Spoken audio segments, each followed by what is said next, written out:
How to save Instagram draft reel to camera roll. Let's get started. Launch your Instagram app. Make sure you have already logged into your account. Now at the bottom, you're going to find an option. Click on this plus option. Now here you're going to find the option of post, story, reel and live. Set it to reel. Then click on the option of draft. Here you're going to find all of the draft videos. Now head towards the draft video that you want to save to the camera roll. Open it.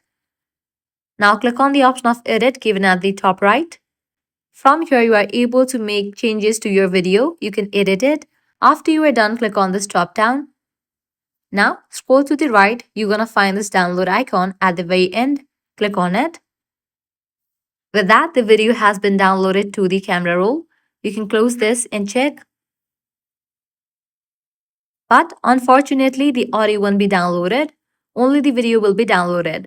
So this way you are able to save Instagram draft reel to camera roll. If this guide was helpful, don't forget to like, share and subscribe to our channel. Thanks for watching.